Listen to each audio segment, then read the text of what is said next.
Is it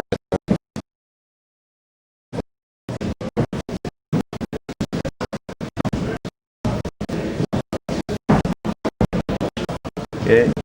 Slowly down.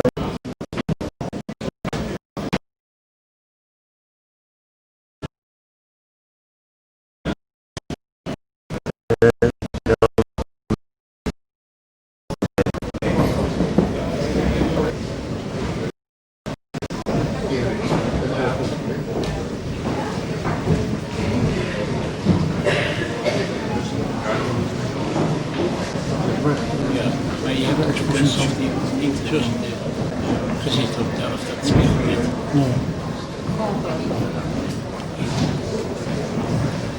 Maar het is wel heel mooi. Dat de instelling zijn.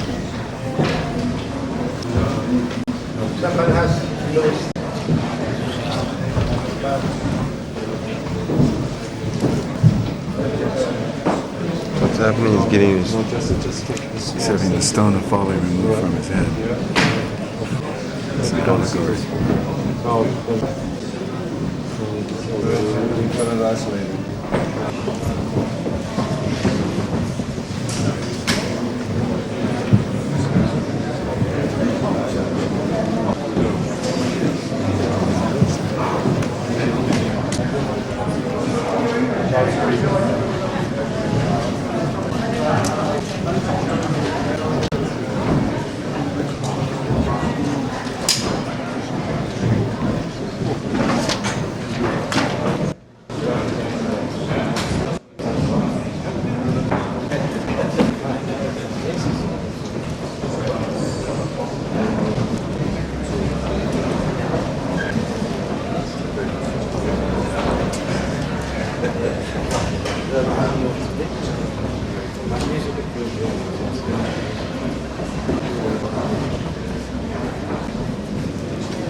You're done there. These drawings.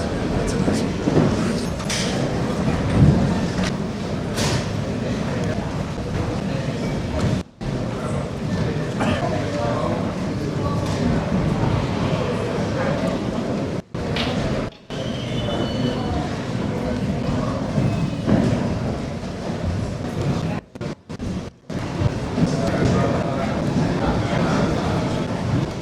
Hello, Howard.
Als je paints the daver up and stand paint all copy.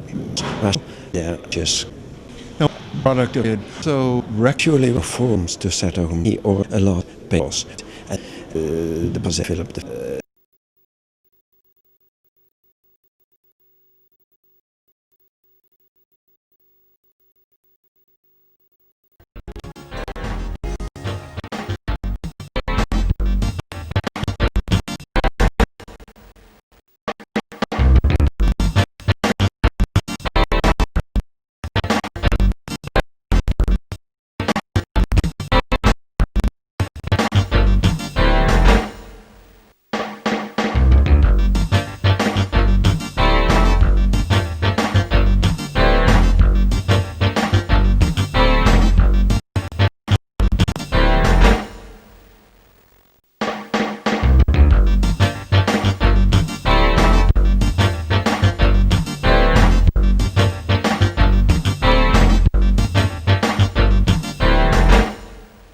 This is David Heine, and today we're in Haarlem on the river Sparne that flows through the middle of town.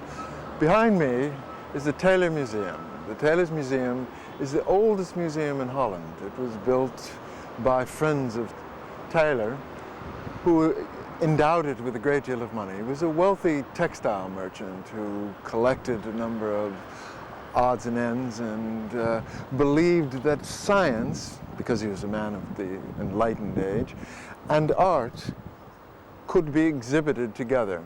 And he in fact endowed this museum so that the common folk could actually come in and see how scientific experiments really worked. You could buy a ticket and go in there and see chemistry experiments, or you could see a dinosaur fossil. So these concepts formulated what Teylers Museum is really all about today. They have a collection of some fantastic scientific instruments, the beginning of electricity, the beginning of electromagnetism, the beginning of photographs, or the first light bulb. You can find them all in this museum, as well as some exquisite paintings. They have some Renaissance Italian drawings from Raphael, they have paintings from the Hague School, and they have a beautiful collection of fossils and rocks. So let's go visit the Teylers Museum.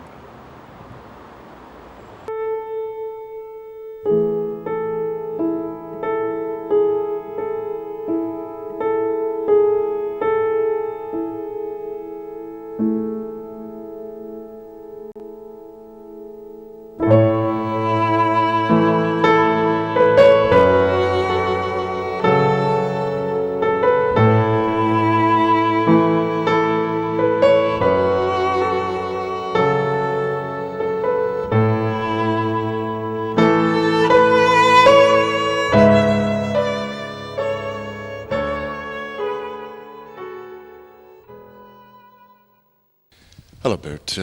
We're here today in this beautiful oval museum room in the Teylers in Haarlem. Could you tell us a little about the history of this museum? Yes, the so-called Oval Room was built in 1780, and the museum nowadays is called after Pieter Teyler van der Hulst. He was a very wealthy man. He had a kind of factory for textile in Haarlem. And after his death in 1778, he decided in his last will that all his money was for a museum, a public museum. And he also founded two learned societies to promote art and science. And nowadays we still have in this museum a beautiful collection of art and science. Pieter Teyler van der Hulst was a typical man of his time, the time of the Enlightenment, and the Enlightenment is the period to not only to collect but also to visit public collections and to see demonstrations and art shows, and that people could talk about all the new developments in art and science. And these collections are not the collections of Peter Teylers van der Hulst. When he died, he had a beautiful collection of coins and medals, some paintings, drawings, and stuffed birds. But it was not a scientific collections. And his friends decided to start a museum with beautiful instruments, very new for the Dutch people. And when you see the collections, we don't have old instruments. We don't have microscopes of Pieter van Leeuwenhoek. For he was in the time of Teylers, he was still 100 years dead. So when they started in 1780 in this room, all was very, very new. Not the paintings and the drawings. When they collected the beautiful drawings, they were very fond to find a beautiful collection in Rome of the drawings of Christine of Sweden. So we have a beautiful collection nowadays with Michelangelo, Guercino, Claude Lorrain, Rembrandt, and that's a beautiful collection. And all artists far before the time of Peter Teylers van der Hulst. Now, I noticed in the other room, as I was passing into this oval room, that it has the appearance of what I would think from fiction of Frankenstein's laboratory. It seems it's filled with instruments that I can't even identify. Could you tell us a little about the instruments that we have there? Yeah, it's nice to know that all the directors and curators of the cabinets of all the collections, they were scientists. And they were not only collectors in this museum. So Martinus van Marem, the first director of the museum, he was a geologist. He knew a lot of chemistry, biology, all parts of physics. And he started in 1780 to build an enormous electrostatic generator. And like a student in Groningen, he had a very small instrument, but Teylers was very, very rich, and there was an amount of money to build the most beautiful instruments. And he liked to see the enormous sparks of an electrostatic generator, but not a small one. So he could build here an enormous machine. And that was in a time they had no electric light, there were no lamps, so he couldn't use the electricity of the instruments, and it was only to do a lot of proofs with electricity and magnetism and chemistry and so on. And after all his proofs in the museum, they stopped for we had another kind of electricity and an invention of Mr. Volta. So Van Marem stopped, but it's a beautiful machine, and perhaps it works still nowadays, but it's too too precious, yes, to touch. Yeah. I notice there's also some musical instruments of some unidentifiable nature or origin. Yes, all the curators had a laboratory here in the museum.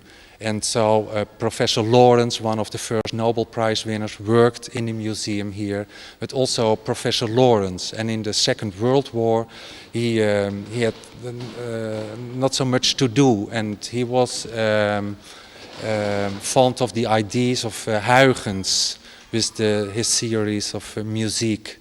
And in the Second World War, he built an organ in the 31-tone system. And till nowadays, we have the organ upstairs, and sometimes on a Sunday, a concert. Yeah. Now, there are a lot of fossils from prehistoric times. Could you describe some of those for us? Yes, the paleontological collection is also world famous. For Van Marem and his colleagues started collecting in a time that people knew nothing about evolution. And we have an enormous, the Mosasaurus. It is a saurier from the south in the Netherlands, from the Cretaceous period. It's about 80 million years ago. And in the time of Van Marum, they thought it was an enormous crocodile. But some years after that they dig up the enormous fossil, they saw that it was not a crocodile, but a saurier.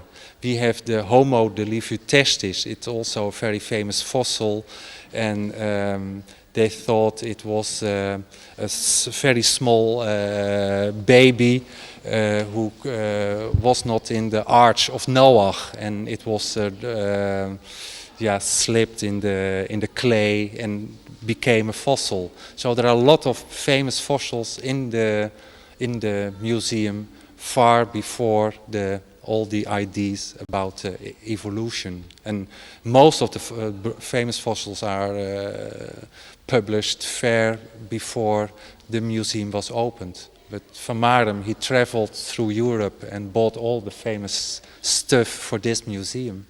Also the top of the Mont Blanc is here. And that was a very famous expedition at the end of the 18th century.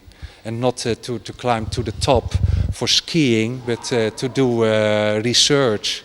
And so Van Marum bought the complete expedition for this museum.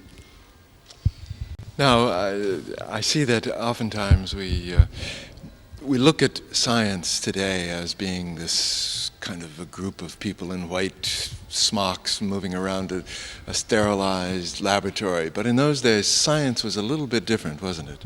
Yes, for in this museum, it was not only a museum to collect, but to show and to demonstrate all the instruments. People were invited to come in the museum and see the research. You could buy a ticket and come to the enormous electrostatic generator. And you can also understand the instruments, for they are open. It's not a white box with a lot of electronic in it, but it's nice to see and to understand. And it was the time of the Enlightenment, so it was also for the scientists a reason to invite people and to talk with the people about their research. And now it's only for universities and other places for yeah. So it was like a kind of a commingling of the common man with the scientists, which we Yes. rarely get in this day and age. Huh? I see that oftentimes Holland is an overlooked small country, but in fact in the 18th century it was considered one of the enlightened, progressive countries in the world, wasn't it? Yes, and we see it still nowadays. We have a lot of scientists from all over the world.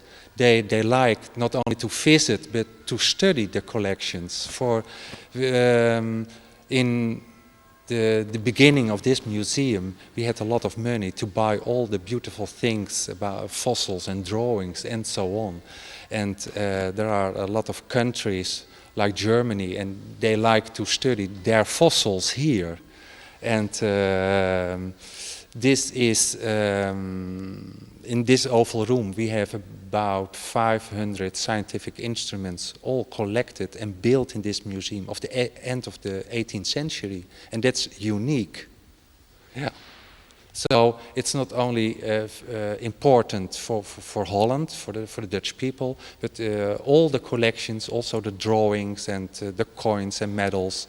It's an international collection. Yes. And we are very proud of it. Now, this was a very early museum in Holland, wasn't it? Yeah.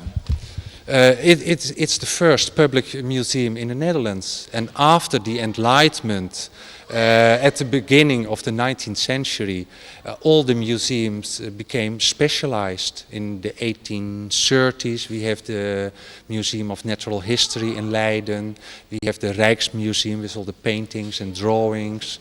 And nowadays we have, I think in Holland, about 700 museums, all specialized from stones and paintings and coins and medals, but Teylers Museum is unique art and science still nowadays together. Now, speaking of art, you have quite a nice collection of paintings too. When did that come about?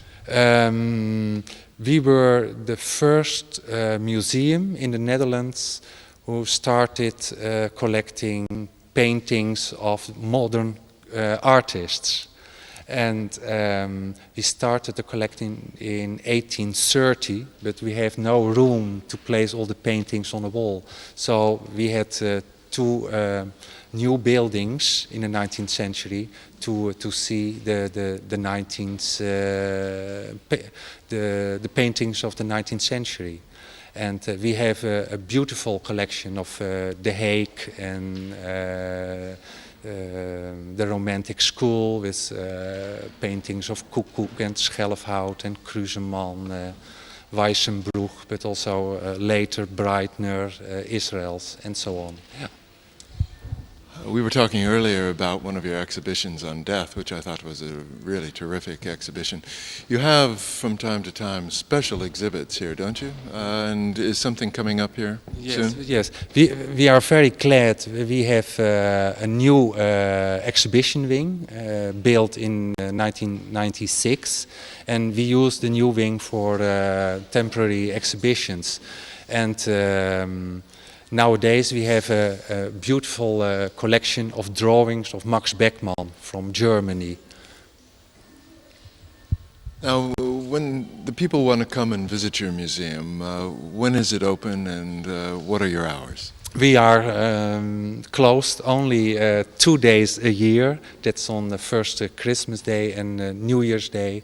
And Monday, but the other days we are open from 10 till 17, and Sunday from 12 o'clock till 17 o'clock. Albert, thank you very much for telling us about the Teylers Museum. It's a splendid place.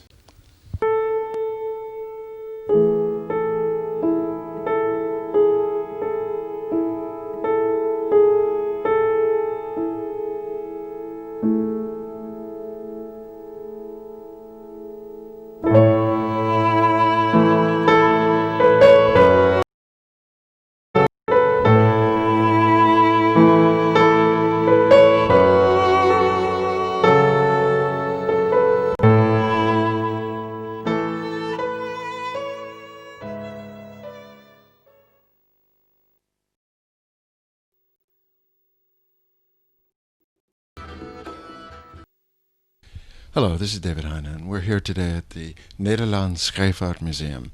And we're going to talk with Joost Schrogenbroek about the new exhibit, Rich Cargo's Dutch Prosperity, which just recently opened. It's the second part of a two-part exhibit. The first part now has gone to Groningen. And, well, first of all, Joost, I would like to ask you about the museum itself, the Scheepvaart Museum. Could you please tell us a little of the history of the building? Yes, originally the building was built in 1656 during a period of 9 months, which is quite amazing when you realize that this huge yellow brick building quite close to Central Station was built in such a short period of time. And originally it was built for the Admiralty of Amsterdam, one of the more important admiralties at the time. There were 5 in those days, and the one in Amsterdam was the largest and the wealthiest, I guess you can say. So originally the building was built as an arsenal where all the commodities and goods that you need to equip a man of war were located. So think of rope and tar and cannonballs and guns and cannons and all that, and it was all installed in this building. On the other hand, there was also a specific room, and this room is still here at this day, where famous naval heroes like Michiel Adriaan Zoon de Ruyter and Cornelis Tromp came in, and they received their orders from the Board of Admiralty, the Admiralty Board, to go to the Mediterranean, to fight the pirates in the Channel, occasionally go to the Bevrijd Albion to fight